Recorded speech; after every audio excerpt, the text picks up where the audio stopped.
Bienvenue au podcast Premier Visionnement. Aujourd'hui, nous parlons d'un épisode de Star Trek.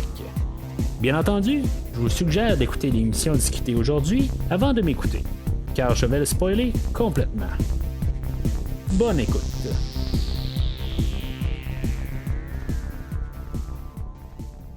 Alors, bienvenue sur le USS Protostar. Aujourd'hui, on parle de l'épisode Time Mark. Dans le fond, on joue sur le mot, sur le nom d'épisode d'un épisode de la série originale où ce qu'on avait Mark Time. Là, c'est Time Mark. Là, une chose que j'ai remarqué dans le fond dans les dernières semaines, surtout à cause de l'épisode d'aujourd'hui, puis pourtant ça me sautait au visage là, mais on fait référence depuis probablement le début. Il y en a une couple que je suis pas trop certain exactement de qu'est-ce qu'on fait référence. Depuis le début, dans le fond, on fait pas mal référence à tout le temps un autre épisode de Star Trek. En fait, le titre, je pense que j'aime mieux ça que ce soit le titre qu'on fasse référence. Dans le fond, c'est juste un clin d'œil à une autre série. Puis que, contrairement, mettons, à Lower Decks, où c'est tout le temps des références partout au complet. Chaque épisode qui font référence à n'importe quelle autre série ou autre épisode, là ça se limite juste au nom de l'épisode, puis c'est ben en masse pour moi, c'est juste le clin d'œil que j'ai besoin. J'ai pas besoin d'avoir un show hommage à chaque semaine. Puis c'est rien contre Lower Decks, j'en parle tout le temps sur Lower Decks, mais j'en ai moins parlé dans la deuxième saison, mais en tout cas. Comme vous savez, vous pouvez aller sur premiervisionnement.com puis entendre tout ce que j'ai à dire sur la série de Lower Decks, les deux saisons. On a annoncé la troisième saison qui va probablement apparaître vers la fin de l'été. Puis, en tout cas, au courant de l'année, c'est ça, on va avoir la troisième saison. Puis c'est sur tant qu'elle partie, en même temps sur premiervisionnement.com, vous pouvez trouver tout ce que j'ai à dire sur toutes les autres séries de Star Trek. Qui va avoir aussi la nouvelle saison, la nouvelle série Strange New Worlds qui va sortir, je pense c'est quelque chose comme au mois de mai. C'est un petit peu plus loin, mais en tout cas, c'est rendez-vous sur premiervisionnement.com où est-ce que vous allez pouvoir entendre tout ce que j'ai à dire sur Star Trek dans la nouvelle mouture. Alors aujourd'hui, vous allez probablement regarder la longueur de l'épisode. Surprenez-vous pas si c'est probablement la plus courte des épisodes aujourd'hui. C'est un épisode qui est très linéaire, puis qu'il y a, y a pas grand-chose qui se passe. Dans le fond, c'est très répétitif, c'est le travail d'équipe. Dans le fond, c'est la thématique de l'épisode aujourd'hui. L'épisode commence avec Janeway qui est en train de comme entraîner tout l'équipage pour les faire travailler en équipe. Puis dans le fond, ils n'ont pas de l'air à comprendre que si mettons ils travailleraient en équipe puis qu'ils garderaient le problème. Dans le fond, le problème que Janeway lui lance, c'est de traverser un poulet, un renard et du riz l'autre bord de la rivière, puis comment qu'on le fait, puis là, tu sais que dans le fond qu'on peut pas comme laisser le poulet avec le renard parce que le renard va manger le poulet, puis si mettons on laisse le poulet et le riz tout seul, le poulet va manger le riz. C'est un peu des affaires de même, là, mais il faut tout les traverser, là, fait que c'est bien niaiseux, dans le fond, là, c'est très simple comme exercice, mais tu sais. On veut quand même nous marteler l'idée que tout notre équipage ne travaille pas ensemble, puis que dans le fond, c'est ça qu'on va forcer aujourd'hui, le travail d'équipe. Fait que on va terminer le programme là. Dal dans le fond là, il est tanné là, ça marche pas, puis le fait que tout le monde travaille tout seul puis la zizanie est pognée, puis dans le fond on termine le programme, puis c'est ça va arriver à Dal qui va arriver, puis il va dire là, regarde, on n'a pas vraiment, c'est pas exactement ce qu'il dit ça de même là, mais le fait qu'il est pas il vient pas de Starfleet, il n'a pas vraiment passé au travers de les entraînements de Starfleet. Fait que, dans le fond, c'est sa manière de dire à Janeway que c'est. Finalement, ils ont comme en guillemets volé le Protostar.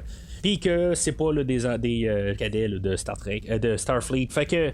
C'est comme je me dis à quelque part, mettons que Janeway elle a un programme à quelque part qui est capable d'arriver et de dire mettons là, il y a des Klingons qui arrivent sur le Protostar, puisqu'ils font pas partie de Starfleet, elle est capable d'arriver et de dire c'est beau, moi je ferme le système. C'est ça pourquoi qu'elle n'aura pas demandé plus d'identification au début là, pour que l'équipage prouve qu'ils font partie de Starfleet.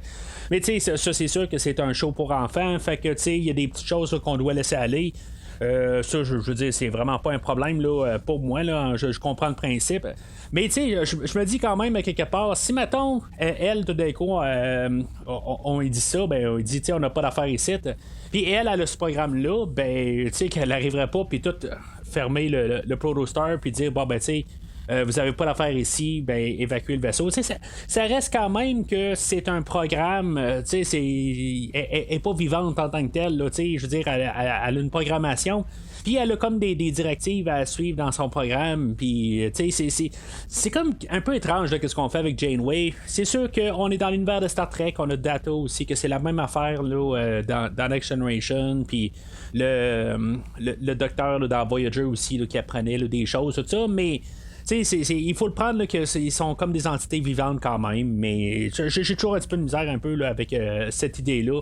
Surtout que on a Janeway aussi, qu'il y a quand même là, des limites à son programme, puis il y a des choses qui ont été effacées. Là, on va nous en faire une référence à ça là, un peu plus tard dans l'épisode, qui prouve quand même là, aussi que ça reste quand même un programme au départ.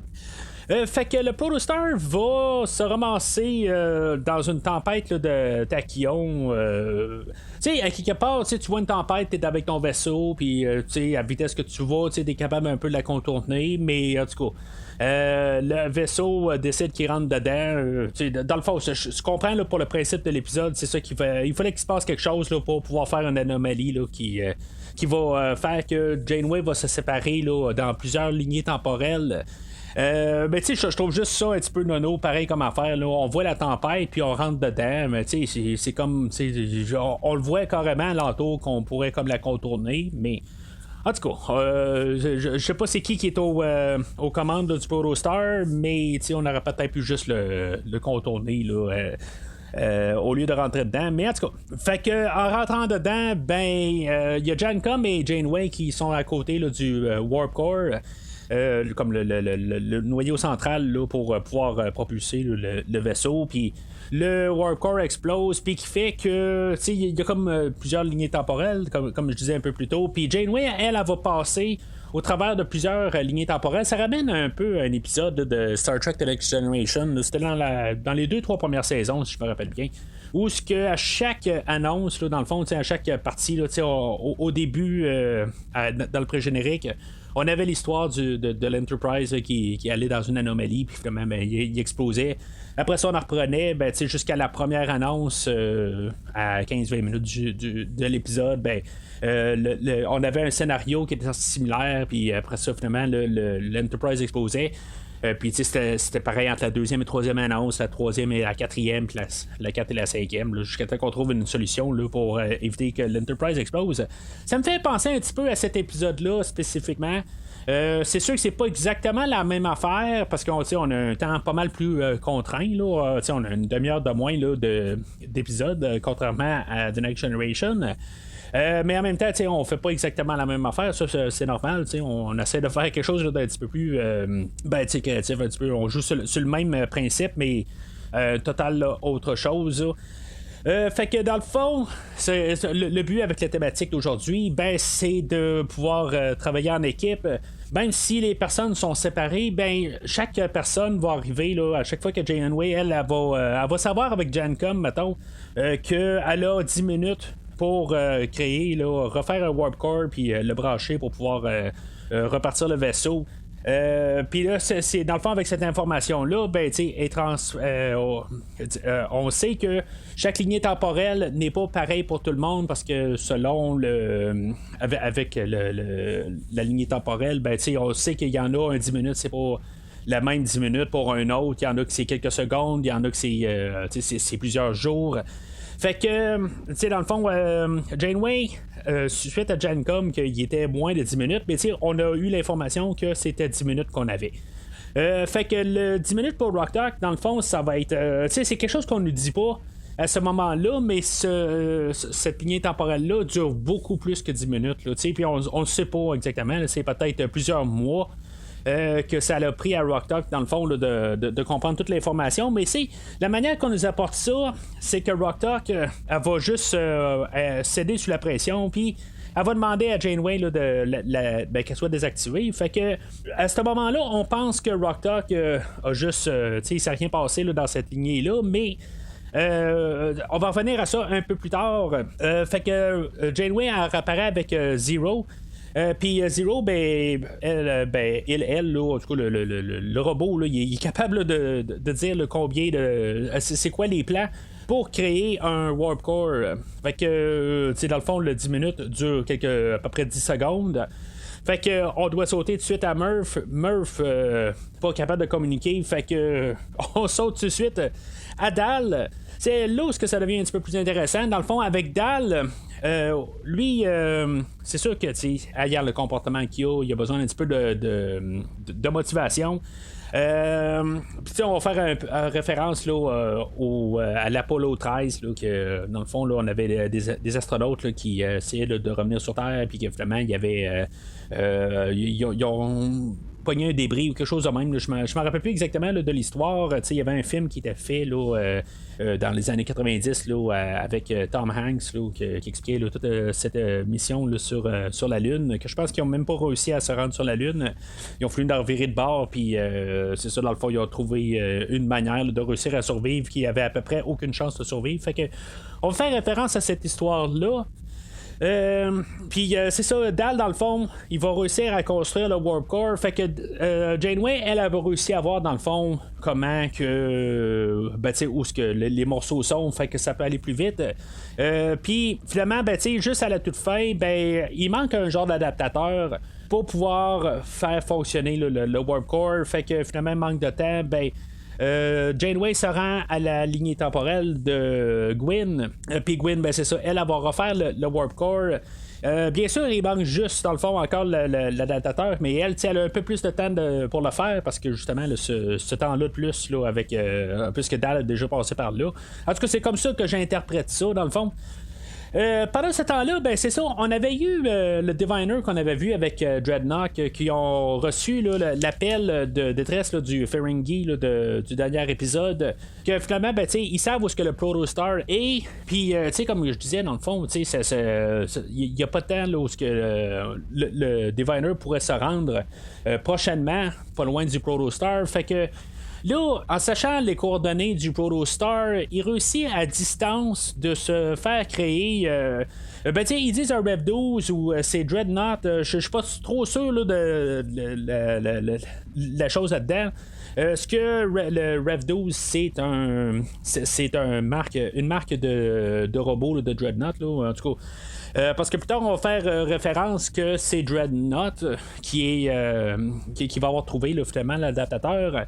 C'est ça que je suis un petit peu confus là-dedans, mais en tout cas, fait qu'on a un Dreadnought là, qui est construit là, dans le réplicateur là, de véhicule, qui fait un peu une menace sur le vaisseau, dans le fond, puis que finalement, ben, Gwyn, elle qui a réussi à remplir le Warp Core, à refaire le Warp Core plutôt.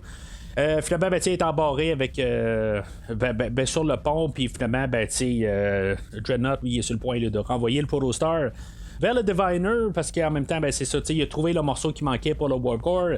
Fait que, dans le fond, Gwyn est laissé avec la seule solution de tout flusher au complet là, dans le hangar. Fait que tout est flushé, que ce soit le Diviner ou pas le Diviner, que ce soit Dreadnought ou le Warp Core. Fait que finalement, elle a pas le temps assez là, pour pouvoir refaire le Warp Core. Elle a pas le temps. Elle a le temps d'envoyer un message puis prendre vraiment son temps, mais elle a pas le temps là, de faire un Warp Core. C'est comme si on sait pas exactement c'est quoi le temps qu'ils ont là. On n'a pas forcé pas mal là-dedans là. Fait que elle, Gwyn, elle va laisser un message pour Rockdock. Fait que Rockdock, elle, dans sa lignée temporelle qui est plus longue que finalement, elle a le temps en masse là, de pouvoir reconstruire là, un Warp Core. Il y avait Janeway, dans le fond, qu'elle avait été flushée par Dreadnought. Dreadnought avait effacé Janeway du système. En fait, de lignée temporelle puis de qu'est-ce qui peut se passer en même temps, pis tout ça, je suis pas sûr que tout fonctionne, là, mais il faut laisser ça aller un petit peu. Pour que ça marche, là, c'est pas vraiment grave, là, tant qu'à moi. Là. Mais finalement, Janeway était pas. Il y avait encore des choses de elle dans le buffer, fait qu'on a reconstruit son programme à partir de là. Puis finalement, ben, c'est ça, tout est bien qui finit bien. Dans le fond, là, Rock a réussi avec les plans là, que Gwyn y a envoyés. Puis, tu sais, je comprends pas exactement pourquoi il se parle en temps réel. Il y a un petit peu on joue pas avec nos règles qu'on établit, tout à fait, je pense, au début. Pourquoi ils peuvent se parler, là. Mais en tout cas. Ils peuvent se parler, puis c'est ça, Gwyn, elle explique à Rock pourquoi, ben, tu sais, comment faire le Warp Core, puis finalement, ben, c'est sur Rock Talk. Ce qu'on peut comprendre dans le fond, là, c'est que au début, Rock Talk, elle arrivait et elle disait qu'elle voulait pas être traitée là, comme un gardien de sécurité. Puis, tu sais, dans le fond, pendant tout ce temps-là, ben, elle va avoir fait beaucoup là, d'apprentissage, puis elle va avoir appris beaucoup là, de règles, dans le fond, puis, tu sais, elle a fait beaucoup d'éducation pour pouvoir faire le Warp Core, puis ramener tout le monde en même temps, tout le monde dans la même phase.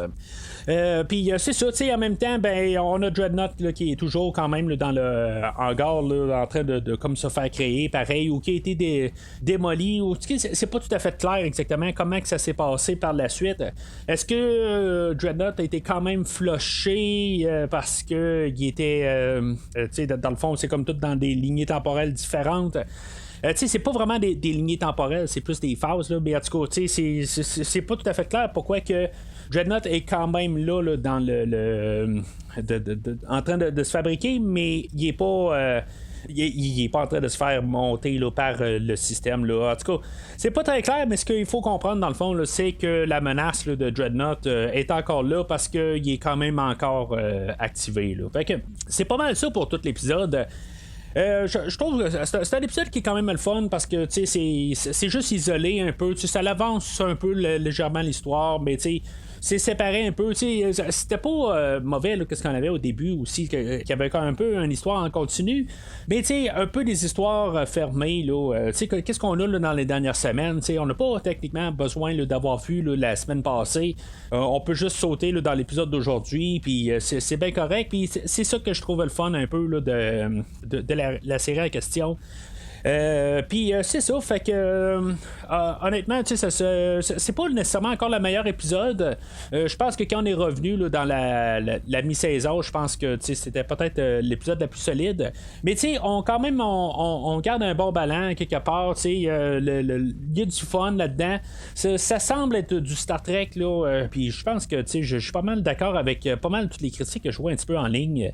Que c'est peut-être le show pour l'instant qui semble être le plus Star Trekien à quelque part. Qu'est-ce qu'on a là, à notre époque en tant que tel là, avec toutes les séries que je couvre dans le fond là, que ce soit Discovery, Lower Decks ou Picard.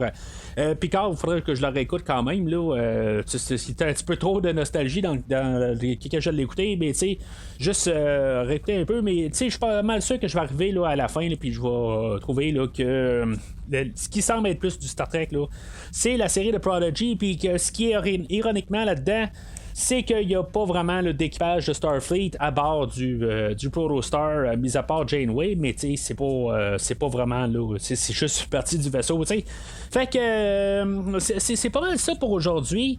La semaine prochaine, c'est ça, on va reparler là, du prochain épisode. Là, dans le fond, il reste, je pense, 2 épisodes là, avant la fin de la mi-saison encore. Parce qu'après ça, on va nous en remettre un 10 épisodes à quelque part qui ne sont pas encore cédulés.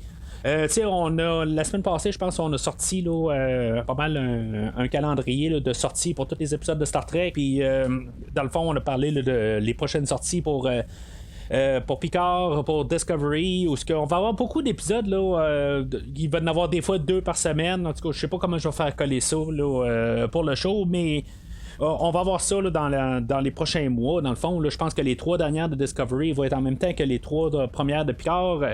C'est vraiment un calendrier qui va être un petit peu trop embourbé. Là. C'est essayer de faire un show par semaine, là, pas 2, là, mais en tout cas, ça, je trouve que c'est juste un petit peu trop. Mais en même temps, je pense que ça me montre un peu ce que je disais là, il y a quelques semaines, là, que ils ont peut-être plus trop confiance en Discovery, quelque part. Je pense qu'ils veulent rehausser un peu leurs produits en mettant plus là, d'abonnements en tant que tel là, pour Discovery. Puis en recommençant Picard en même temps. Tout ça, c'est quand même juste un peu bizarre comme idée que le retour de Picard, parce que ça fait quand même 2 ans là, de Star Trek Picard, là, c'est comme peut-être plus une saison qui est très attendue. Puis qu'on amène en même temps que la finale de leur série phare. Fait que, tu sais, pourquoi mettre autant d'emphase en une semaine qu'on pourrait étirer ça sur 6 semaines?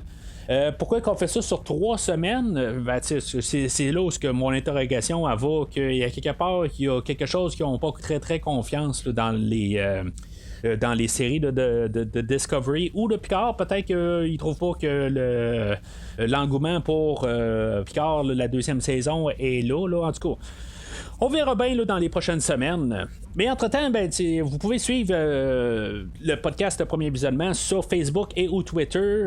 Commentez là, sur l'épisode d'aujourd'hui. Qu'est-ce que vous pensez? Dans le fond, là, avec le nom là, de l'épisode, est-ce que ça vous a rappelé quelque chose là, dans Amok Time là, de la série originale, où ce qu'on avait Spock qui était dans sa saison là, de la saison de l'amour, comme on peut dire, où est-ce qu'il doit aller se marier, je pense, il retourne sur Vulcain, là, puis c'est un épisode où je pense qu'il doit se battre contre Kirk pour une raison X. C'est tellement loin dans ma tête que je me rappelle plus exactement quoi, là, mais c'est cette fameuse épisode-là où on a le Pon Far, là, qui comme quand on écoute le film de Star Trek 3, on est un petit peu influencé là, par ça, tout ça. Fait que peut-être que vous voyez avec un lien avec l'épisode d'aujourd'hui, à part juste le nom, là, qu'on a juste inversé les mots qui veulent dire un peu veulent dire carrément d'autres choses, mais peut-être que vous avez vu un lien là-dedans, mais tout ça, n'hésitez pas à en parler là, sur le post de l'épisode d'aujourd'hui. Mais d'ici le prochain épisode, longue vie et prospérité.